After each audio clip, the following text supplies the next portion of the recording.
In the simplest terms, the doctrine of discovery is the idea under international law that when a European Christian country was the first European to discover new lands, they had a legal right to that area.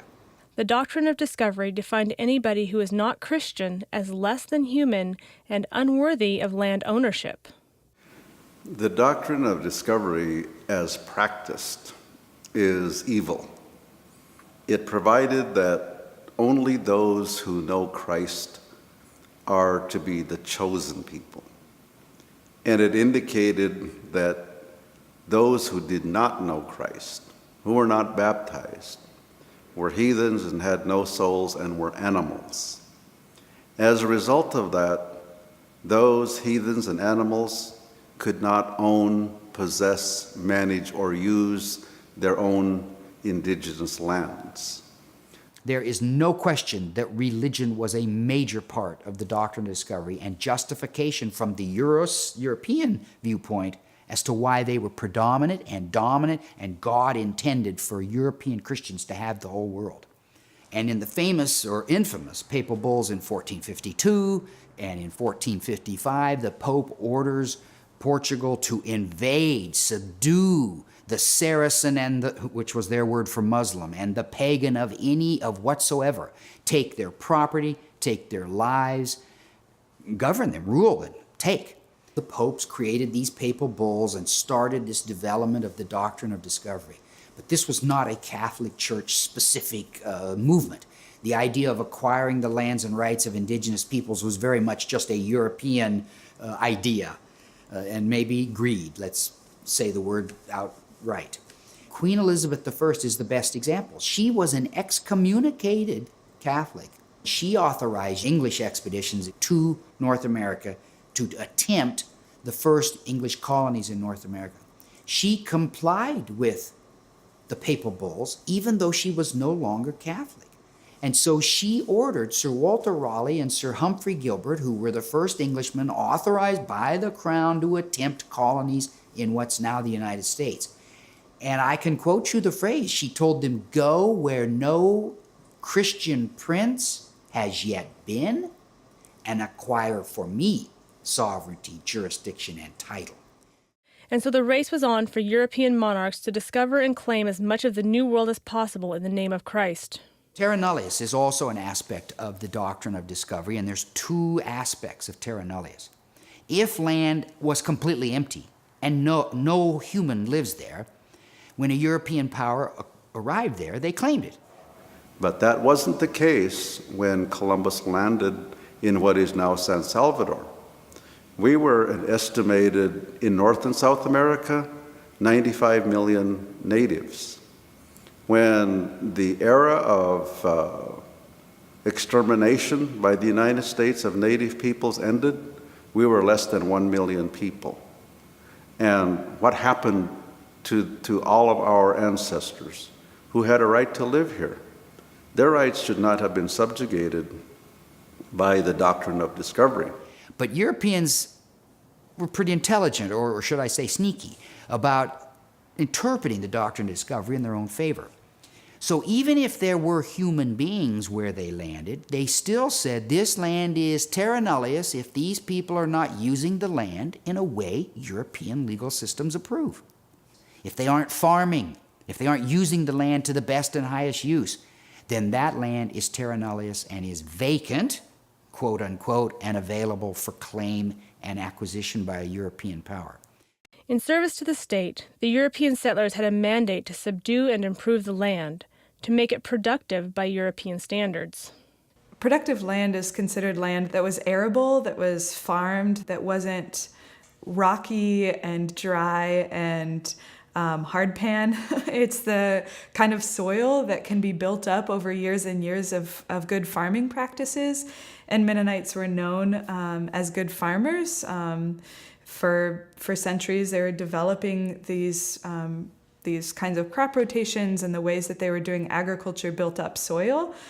So they were often invited in by governments in countries that wanted land reclaimed. When we fought our Revolutionary War with England and we signed that treaty in 1783, England granted the United States all its proprietary property rights in North America, south of Canada, and east of the Mississippi. Indian peoples went either to President Jefferson and to later leaders and said, we want to become U.S. citizens. We want you to give us the fee simple titles to our lands because it's the only way to protect and keep our lands.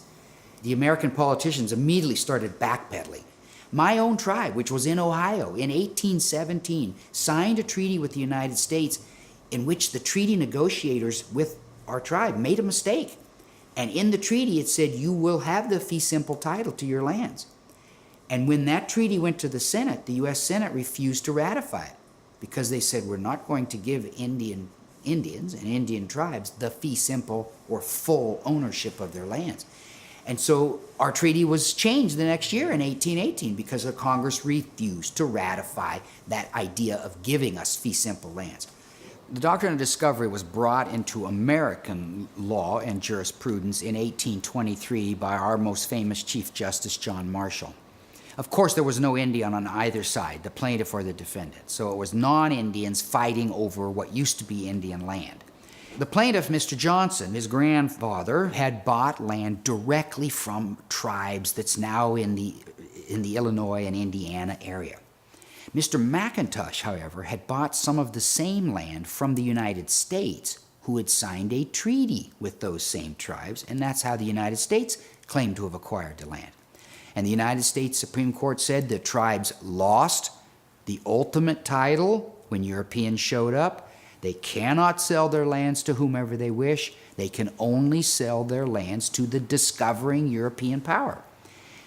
Even when American Indians became Christians, and even if they became civilized according to the definition of American society, it didn't really seem to change the American goal, which was to acquire all the assets of tribal peoples. The Congressional Act of 1830, the Indian Removal Act, that was passed by Congress and signed by President Andrew Jackson. And then there were subsequent treaties in Illinois and Indiana, which really directly affected the Potawatomi who were here. And so some of the removals were forced. Well, the Trail of Death was one of those forced removals that took place and involved approximately 800 people, and there were some like 40 deaths. The removal started because the people thought they were coming into a meeting, and the meeting was going to be held in a little chapel, and they thought, oh, this is good. But then the government then proceeded to collect Potawatomi in about a 50-mile radius area. And the leaders who were in the church at the time were actually then put into a makeshift jail cell on a wagon and were led for approximately, from north central Indiana clear to Danville, Illinois. And it wasn't until they got to Danville where they were released. So my family, my Amish ancestors came to Pennsylvania in the early 1700s and settled on indigenous land. And then about 100 years later, they moved to Ohio and settled on indigenous land that had been recently cleared by the U.S. military. And that's kind of a horrifying story. The horrors of clearing land for European settlers became a part of U.S. government policy that attempted to destroy the culture and life ways of indigenous peoples, including decimating the buffalo population and other food sources, coercing them onto reservations, and compelling them to assimilate into the dominant culture.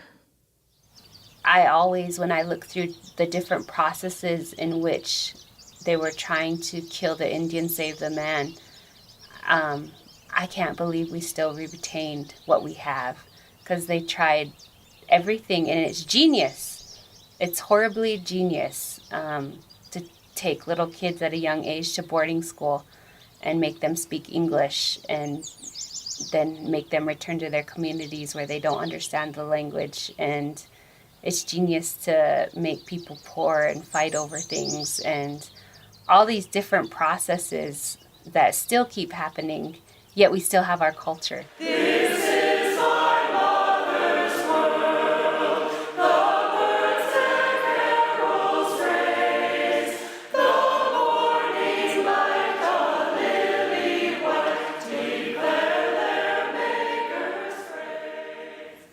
When we were children, we grew up, we were ordered by the government to go to Bible school.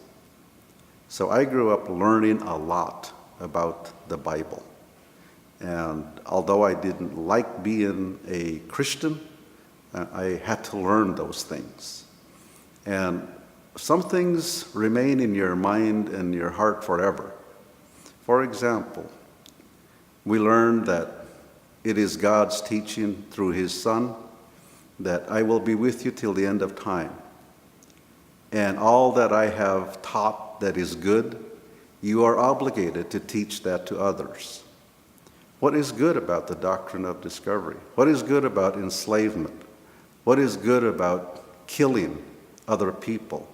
What is good about infanticide and genocide? God didn't teach that. The church taught that. The church turned to Scripture to find justifications for the doctrine of discovery.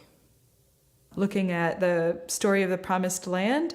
So this idea of a covenant people coming out of Exodus and being justified in taking over the land of Canaan, where the inhabitants are put to death because the covenant people have a sort of divine mandate and right to go and conquer and slaughter. It's very important to bring it in its historical context.